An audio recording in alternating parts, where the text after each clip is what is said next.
Assalamualaikum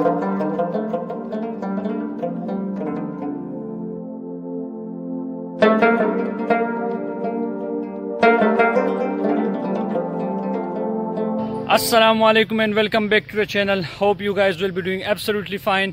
आज के vlog में हम विज़िट करने वाले हैं इंडोनेशिया में एक प्रोविंस जावा बारात वेस्ट जावा, जहाँ पे हम जाएंगे एक गांव को जिसका नाम है चिबुबुर। एक्चुअली वहाँ पे हमें ये दिखाया जाएगा कि किस तरह हम टूरिज़म के टूल्स को यूज़ करके उससे फ़ायदा उठा सकते हैं इकनॉमिकली और एग्रीकल्चरली। इको टूरिज़म के कॉन्सेप्ट्स को जो है वो प्रैक्टिकली एक्सपीरियंस किया जाएगा और हमें दिखाया जाएगा। 3 घंटे और 30 मिनट का ये सफ़र जो कि हम इसी सवारी में तय करेंगे, जो कि यूनिवर्सिटी की मलकियत है।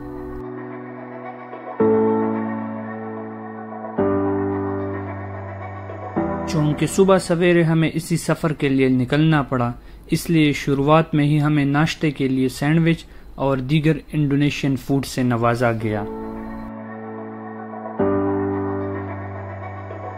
और फिर बस में मौजूद तकरीबन हर कोई सो गया, जबकि मैं विंडो सीट पकड़ के इस सफ़र को खूब एंजॉय करता गया।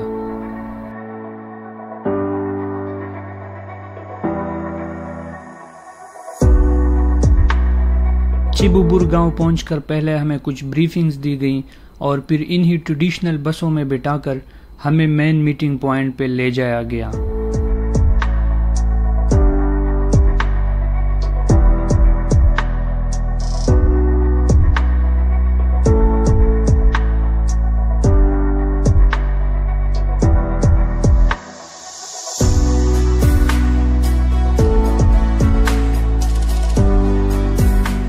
मीटिंग पॉइंट पर दाखिल होते ही रिवायती मशरूब पेश करके एक बढ़िया तरीके से इस्तकबाल किया गया। सलामत पागी, सलामत पागी।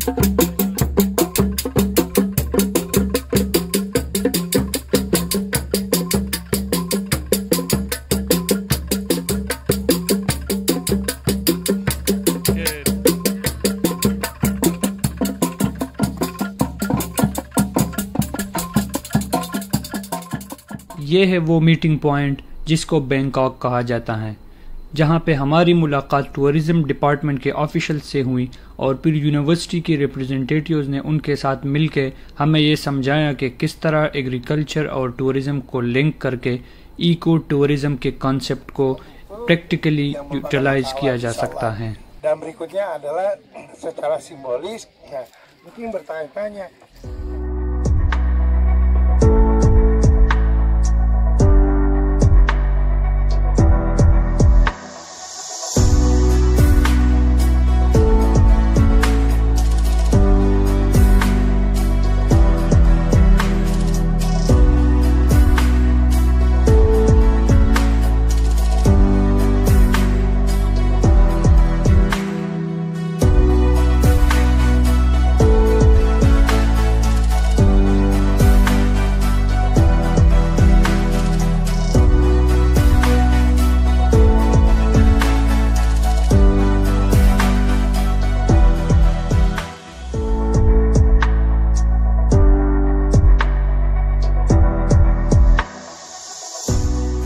ये है फ़िश फार्मिंग साइट जो कि इसी प्रोजेक्ट का हिस्सा है और यहाँ पे न सिर्फ हमें विज़िट दिया गया बल्कि यहाँ पे हमारे लिए लंच का एहतमाम किया गया था।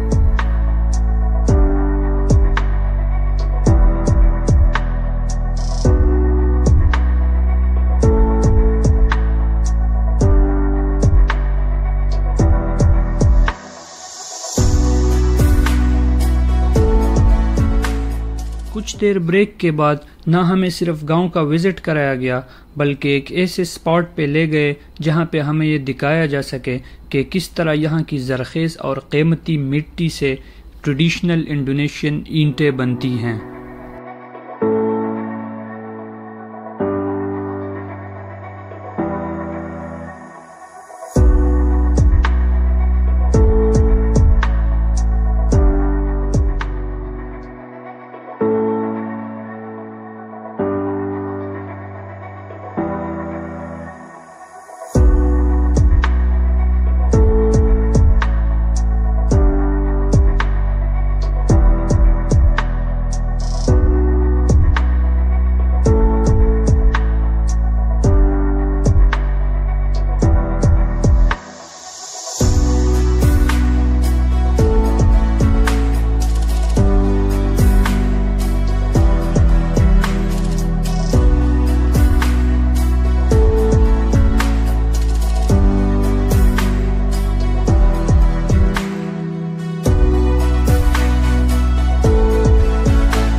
गाइस पहले हमें ये दिखाया गया कि ईंटें किस तरह बनाई जाती हैं और वो काम हमने पूरा देखा, पूरा प्रोसेस देखा। और अब हम जा रहे हैं कि राइस यानी नासी को किस तरह जो है वो गूंदा जाता है, उसकी सफाई की जाती है और फिर किस तरह वो खाने के काबिल बनाया जाता है। तो ये प्रोसेस अभी हम देखेंगे। दूसरी जगह है वहाँ पे।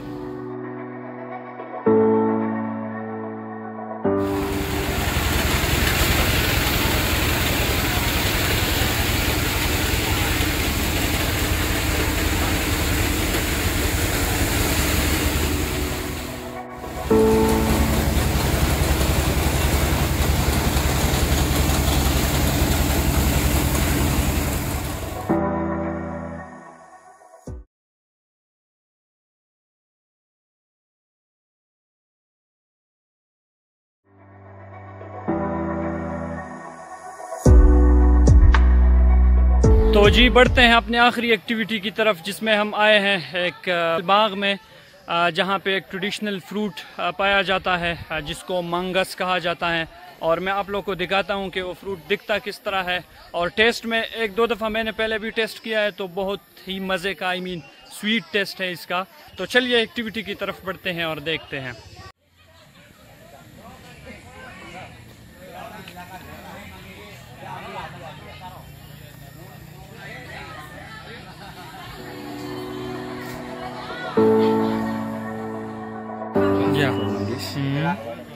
This 6. 1, 2, 3, 4, 5, 6. Sulap kali. Nice. खजाना निकल आया इसके अंदर। वाह। 1, 2, 3, 4, 5, 6. Wow. Like if it's 5, then there will be 5. Yes. If it's 7, then there will be 7. Yes. Wow. And this the fruit, right? Yes. Right. Mangoes fruit. ये सब दिखाने का मकसद सिर्फ एक ही है, और वो ये कि तरक्की के लिए सिर्फ हुकूमत की काविशें और पॉलिसियाँ काम नहीं आती, बल्कि इस तरह के तालीमी इदारे भी होने चाहिए जो थ्योरेटिकल के साथ साथ प्रैक्टिकल चीज़ें भी अपने तुलबा को सिखाएं। और उससे बढ़कर आम जनता की सपोर्ट और हिमायत है, जो कि मुझे यहाँ साफ नज़र आता है कि किस तरह tourism department, district administration, municipality और यहाँ के लोकल लोग एक दूसरे के साथ चिबुबुर गांव की तरक्की के लिए कितना कोशां और अमल पैरा हैं।